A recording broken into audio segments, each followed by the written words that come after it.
It is puck time on Monday, January 6th. We have 3 games plus best bets, props, and much, much more. Myself, Andrew McGinnis, and Mr. Andy Lang joining me here today. Happy to have Andy with me.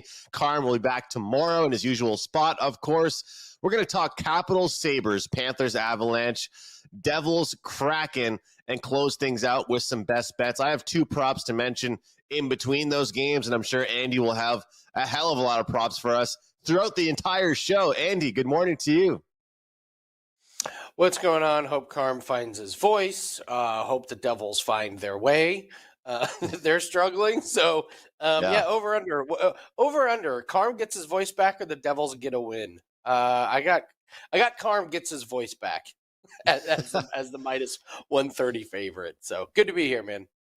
Yeah, and the crazy thing is, it's almost like the Devils need to play a good team because when they play a bad team, they lose. So we'll see what happens. They're playing the Kraken, who probably aren't really good or bad. They're just right there in the middle. So we're going to find out what happens when they play a team like that. But Washington and Buffalo. Look, Andy, overall, this Washington team, I guess we can't really say they're overachieving anymore because they've just had a phenomenal season. They really, truly have. They've gotten goaltending. They've gotten depth scoring. And, of course, Ovechkin hasn't really seemed to miss a beat. Of course, he's chasing Wayne Gretzky's record.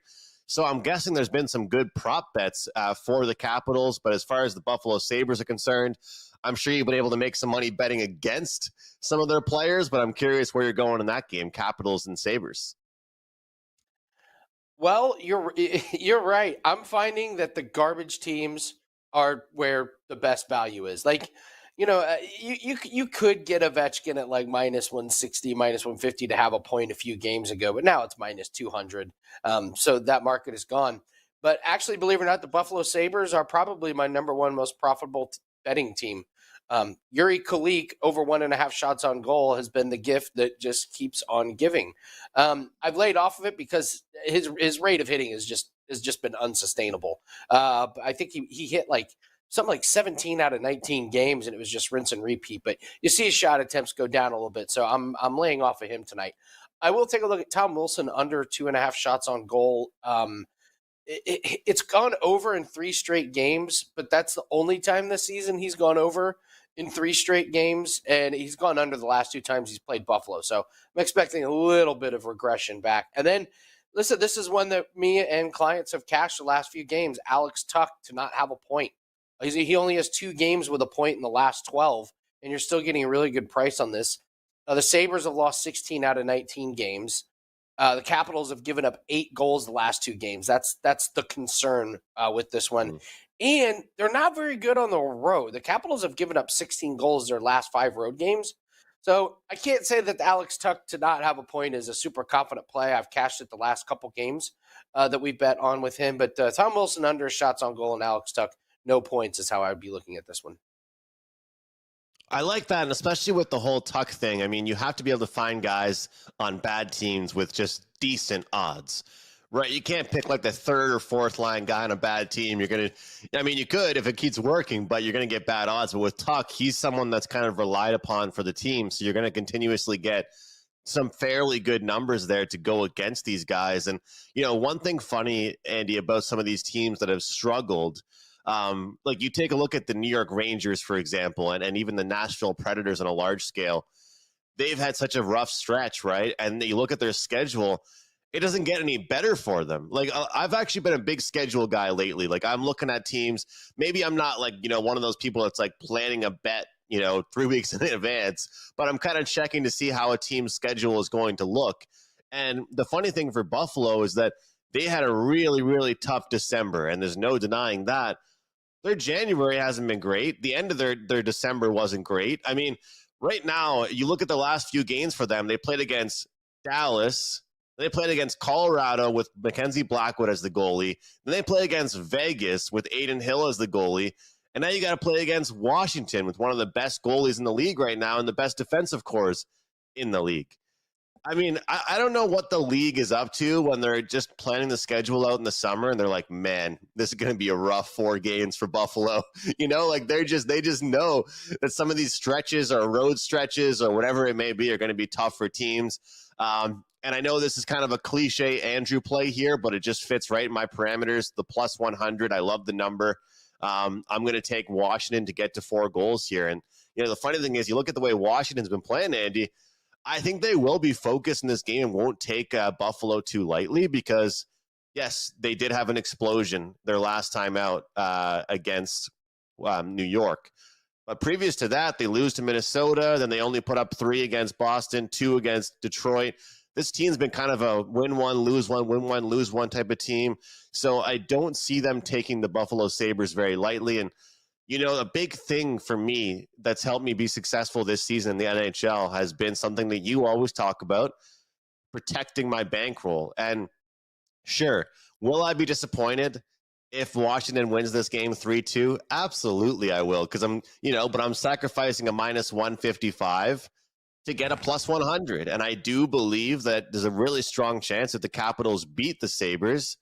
They're going to score 4 goals. So I think it's really interesting to look at it that way. And, Andy, a lot of times when I've been looking at bankroll management, it's almost like when you're making these plays, you think more about what happens if you lose versus what happens if you win.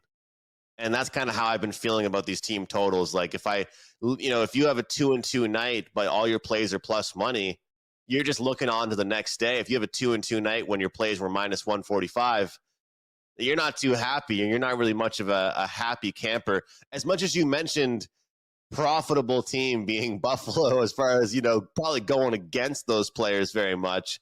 Have there been some teams with like really good players you've been riding on, or do you find that it's tough because some of those great players, their odds aren't very good? Like I was looking at some props before the show today to give out on the prop segment, and you got like Nathan McKinnon to get like 4 shots is like just an egregious price. You got Matthews first game back from injury to get a goal is like in the minus. It's hard with some of these elite players to profit off them.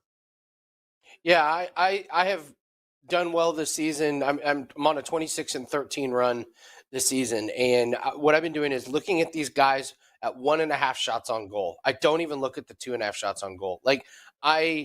It's so much more difficult to get that third shot on goal than it is to get 2. Like you could just fall into 2, and so guys like Yuri Kulik and guys like Jake Sanderson, these are guys that just land on 2, and if the books move them to 2.5. Then you just take the under on them. And the key with these props is to really be consistent with it. Like keep riding the same guys. You only need 1 or 2 of these guys to go on a long streak. And when I watch Buffalo, unfortunately I end up watching a lot of Buffalo because I have Kulik and Tuck props. That's another funny thing about following these props is you end up watching bad hockey. But like they miss so many good chances. And if the front line doesn't score, like forget about it. Just like they basically have like a 1-minute stretch where they can score a point, and then the rest of then the backups come in, and nothing's gonna happen. But like they miss so many like open nets, or on the power play they fumble the puck, out of the zone, just blown opportunities. And if the front line isn't perfect, then they just really struggle. And if you look at the Sabres, they're kind of funny when they win, which isn't very often. They win in like chunks, like. They'll win 3 games in a row, and then lose like 5. Or what was it? They won 3 games in a row, and then they lost like 10. They've only won a single game like twice this year. They always followed up with more wins. So you get them on these losing streaks, and yeah, they just can't quite get over the hump to win these games. So they're a fade. I'm certainly not betting on them, but you know me, I stick to my player props. You are muted. Andrew's muted. The old mute monster got I was him. going to say, I feel bad for you having to watch Buffalo Sabres games. And I was trying to hold back my laughter thinking about, and people used to feel bad for me watching Canadians games. Now they're almost in a playoff spot, but people probably still are laughing at me for how many of those games that I watch. But, when you look at some of these teams, like you said, they have confidence issues, and they're professional athletes. I don't care who you are. It can hurt your confidence. So like you said, they win 1 game for that week. They think they're good. They might win 2 more. Then they start losing a bunch. We don't like to throw the L word around too much in the industry, Andy. In fact, we usually never do. But I think it's an absolute lock. The viewership will be a little bit higher for this next game as far as national viewership. Florida and Colorado, comparison to Buffalo and Washington. Let's talk about the Panthers and the Avalanche here. I'm seeing semi-short favorites here at home for the Colorado Avalanche. Last time I checked, I saw minus 125 for this team here. You know, they'll be really, really hungry after their last game that they played, Andy. You know, I'm curious how you look at it and if you bet props at all based on how a team is coming off of Colorado, coming off the loss against the Canadians, who I just mentioned. I have to slip that in there. But Florida, they have been kind of an on and off team as well. And it's kind of weird. They're becoming a team that I'm not sure if I like them on the road nearly as much as I like them at home. And are there any particular players just overall in this matchup that you've been looking at, whether betting on or against throughout the season? Yeah, I'm ready to start making money on Ross Colton to go over 1.5 shots on goal. He's been really good. I mean, this is a guy that's hit this in, what is this, 18 out of 23 games that he's played in, 4 straight. He had a lull there. Like when he started off his season, what did he rip off, like 12 games in a row? And then he went 5 out of 7 games without getting over there, but he's back on track now. And you look at his last 5 games, the shot attempts are there. He's getting 4 shot attempts. That's kind of the magic number. If you see a guy where the books just need you to get over 1.5 shots on goal and he's averaging 4 shot attempts, that's good enough for me. And, you know, you look at Florida, he went over the last time he played them. I'm also looking at Sam Bennett to not have a point. He's kind of gone cold here. 7 games straight with no point? And when I'm looking at the opponent, Andrew, I'm looking at, are they allowing a lot of goals? And this is an Avalanche team where they were allowing a lot more goals to start the season than they are right now. They've gone 6 out of the last 7 games with allowing 2 or fewer goals. So it's hard for these guys to get points when you're only, scoring 1 or 2 goals. So that's what I look at with player props. When I'm looking at these guys to not score points, I need a good defensive matchup. I need a goaltender that's playing good. I need a team that's playing good defense. So Sam Bennett kind of checks all those boxes. He's not scoring a lot of points. Avalanche have been good at not allowing goals. So that's probably going to be a play for me. Yeah, some of these key players for the Panthers right now, not really contributing. The word depth is something that I always use for good teams, and especially for a team like Florida, but hasn't really been there. Go under on Bennett. Verhaeghe as well. Verhaeghe, 5 of his last 6 games under. I think I saw that earlier this morning. So, hey, look, you're looking to fade some Panthers players. Go over that 1.5 sweet spot for the Avalanche, Ross Colton. And I love that Colton one, Andy, because the good news about the Avalanche is, unlike some good teams, they roll all 4 lines. They give the third line all kinds of attention. Some teams, they'll just, play the top 6 and then say, we'll let the rest of you guys play when we're ready. But Ross Colton, and I know you've loved those 1.5 shots. Forget about the 2.5 this year. We got to find the 1.5 guys. Way easier to get to 2.5, like you were saying in the previous game, Andy. It's just, I don't know, something about it. So 2 versus 3 seems, it's crazy. Why is that third shot on goal so hard to get? like when you bet a 2.5, you get the first shot and you're like, okay, I still got 2 more.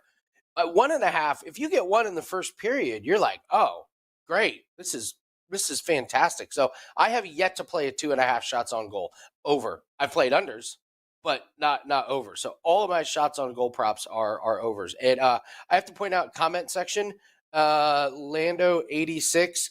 This is a great point. Bennett looks hurt still. He's a half stride behind everybody. And Andrew, you've done a great job finding some of these players and finding ways to fade them. And that's like how you end up with these guys that go on insane streaks with scoring a point, and then all of a sudden they're not scoring a point. It's like, yeah, it's because they're still coming off of an injury. Those are things that are really, really important. So it's a great point by the comment section. These guys that just are not 100% healthy, yeah, they're not going to be able to get the shots off.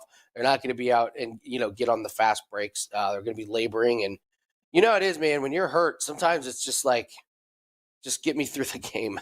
Like, I can't be a playmaker. Like, I can't go the extra mile. I'm still trying to heal up, and that's when you get these streaks. So way to point that out, Lando. Shout out to Lando in the chat. Shout out to everybody for being here with us here on Puck Time on a Monday. As you guys know, Monday. A little bit of a smaller slate, less games for us to choose from to talk about here on Puck Time tomorrow. A lot bigger of a slate. We'll have a lot of big games to break down. And of course, we'll be here all throughout the week. So do us a favor, guys. It really helps us out. Hit the like button, subscribe to the channel, and comment what you are betting tonight. It looks good on Andy and I. So just do that favor for us. Help us out a little bit. If we're on the show. And I love when Puck Time gets more likes than WagerTalk today. I really do. I mean, how many guests do they have on that show? Like 18? Let's try and get more likes than that show with about 10 cappers on that one. And Prez won't like it if Puck Time's getting more likes than his show. Andy, I have found something interesting that someone actually taught me a little bit with NCAA football, basketball, and you can utilize it for hockey as well. When there's kind of a weird discrepancy from the full game number versus the first period number on a team. So I've just seen, I know it doesn't sound like that major, but I saw Colorado went from like minus 125 to minus 120 at one of the books that I use. But they're holding strong on the first period being minus 140. It's almost like, because people don't like laying bigger prices. And I understand I was just talking in the first game about protecting the bankroll and making the kind of the better number. But in this particular situation, I'm not going to ignore the fact that they think the first period is going to be a better period for the Avalanche.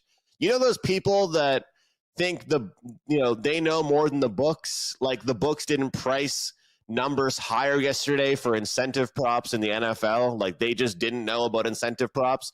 Well, I'm not going to sit here and say that the first period isn't an angle for the Avalanche today, because it is. They played absolutely horrible against Buffalo, giving up 5 goals. Luckily for them, they came back and won in overtime. They still won't be happy about it. And then when they played the Canadiens on Saturday night, they let a rookie goaltender who played his second career game only allow 1 goal against them. So I think the first period is huge in this game. I think Colorado's effort level, their desperation, I think their star players are going to come out on fire in the first period in particular. And mostly when I play first periods, I'm betting that system play. I'm betting over 1.5 goals. I'm betting under 1.5 goals. I don't bet a lot of money lines. And a lot of times I'm betting the half goal to try and get a better plus price. This time I'm laying the minus 140. I agree with the books. Why is that number minus 120 full game, minus 140 first period?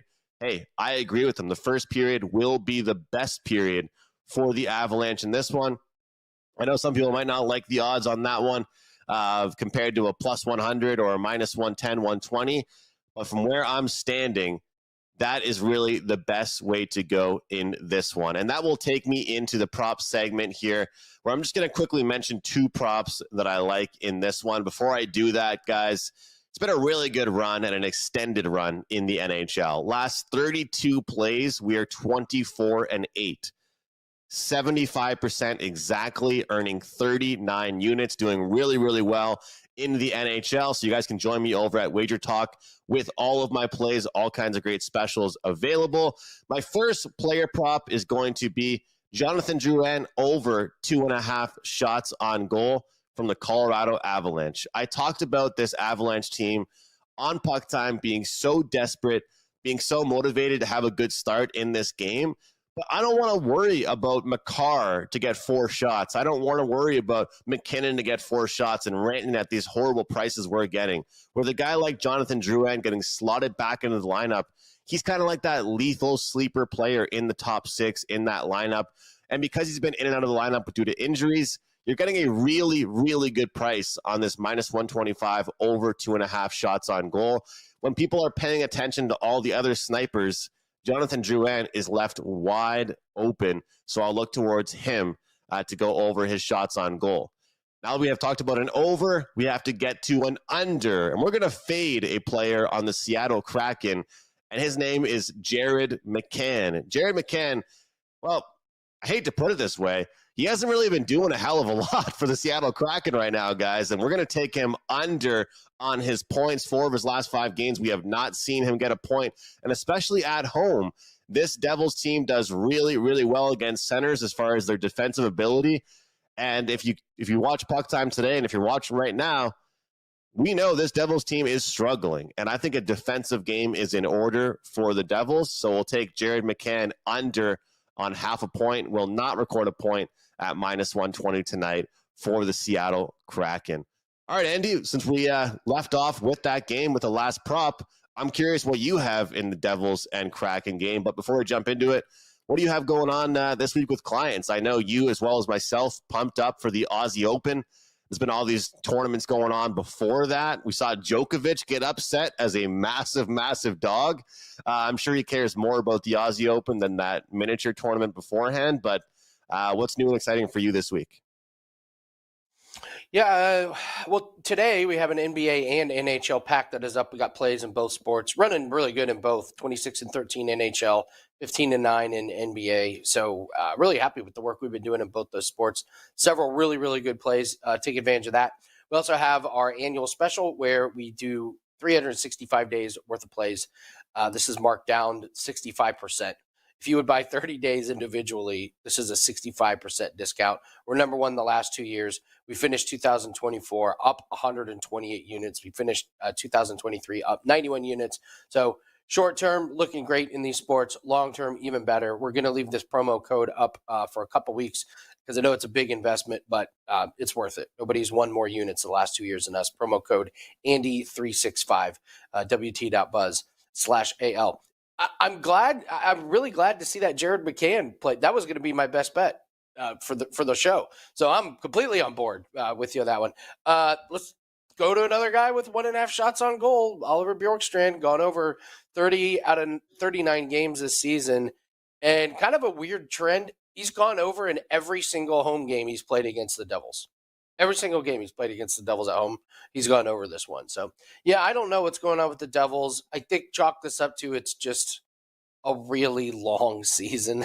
And Andrew, I always say this. It's really hard for great teams to be great every single night, but it's easy for bad teams to be bad every single night. Bad is just bad. And I think you're just seeing a Devils team that is it's just a stretch that we see every single year. All these teams go through it. So I'm not too terribly worried about the Devils long term. But yeah, this has been quite the miserable road trip for them. What do they have? 6 goals in their last 4 games. So I think there's the books are kind of onto it. Some of these guys are juiced pretty hard to not have a point. So unfortunately, I couldn't get to the window on any of those. So we'll just take Bjorkstrand to keep cashing over 1.5 shots on goal. Bjorkstrand, there find a positive with that team because I can't figure that team out, but he's always out there. He gets a lot of time for that team. Bjorkstrand with his shots on goal. Andy, you mentioned the Devils here and their struggles, but the funny thing is they've played some bad teams too. It's like, yeah, sure, you've played the LA Kings, but you also lost to the Sharks, and oh yeah, you also played the Carolina Hurricanes, but then you lost to the Ducks. So, can we really feel bad for them? It's like, yeah, but you've lost to some good teams, but also some bad teams in the same process here. Looking at the money line price in this game, I thought it was kind of confusing, to be honest. Like, when I'm looking at this number, this is a big price here. We're talking in the mid 200s for the New Jersey Devils here. It's almost like they're saying, yep, this is the game. Go on the road, get the job done here on the road. I'm not saying this will be an official play for me. I'm not sure if I'm betting this, guys, but one thing I'm going to say, because you guys know me to be a team total person, and Andy, I've tried to do this a little bit more, but mostly when I do this, I'm not really doing it with -135. It's like -115 or lower.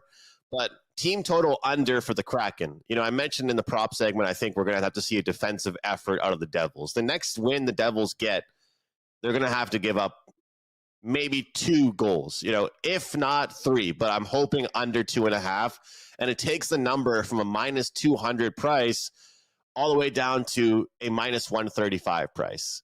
And if the total is 5.5 and the Devils are this highly, favored, then it kind of just leads you to one direction. Let's take one specific team under on their team total. And I'll never forget, I'm so butthurt based on my loss on the Philadelphia Flyers and Vegas Golden Knights under.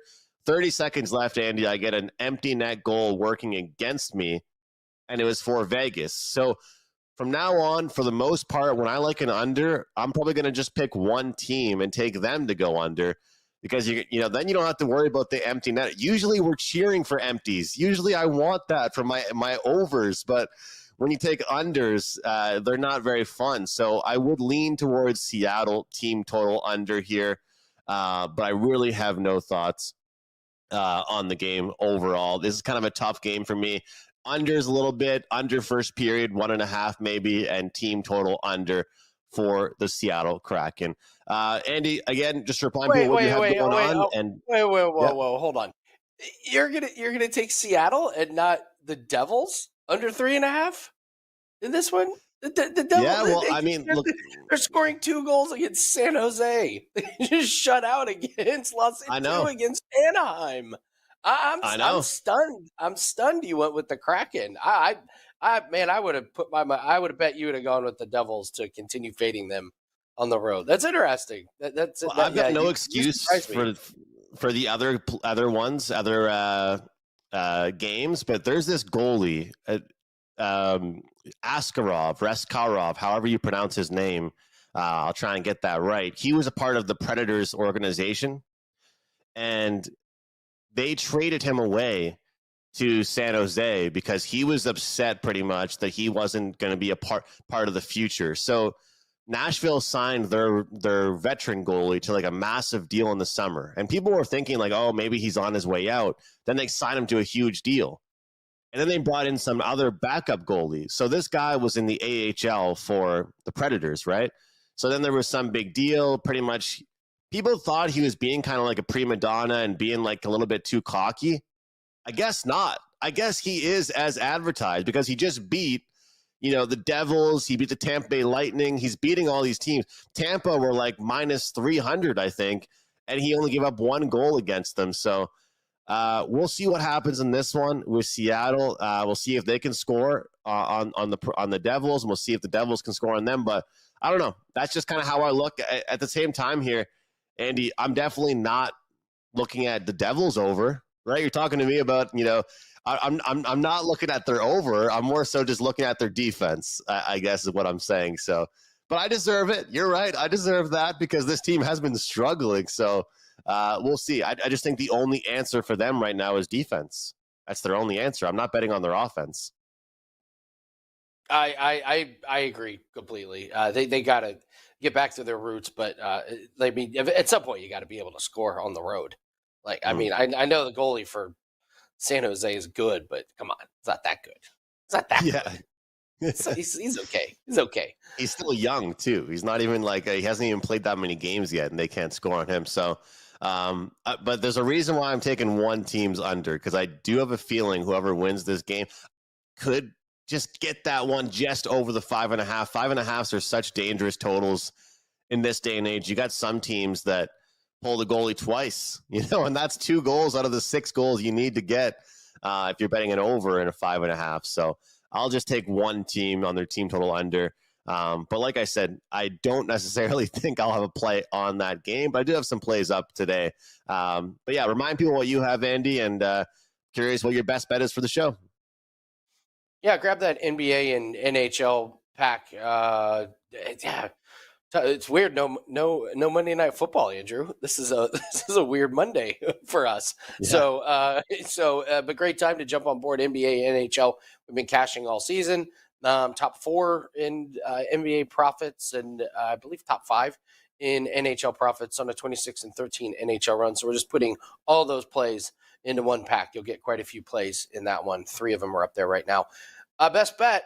I'm going back to fading my good friend Jesper Bratt, under 2.5 shots on goal. Andrew, he's gone under in 17 out of 19 games. This is a streak that just keeps hitting every single night.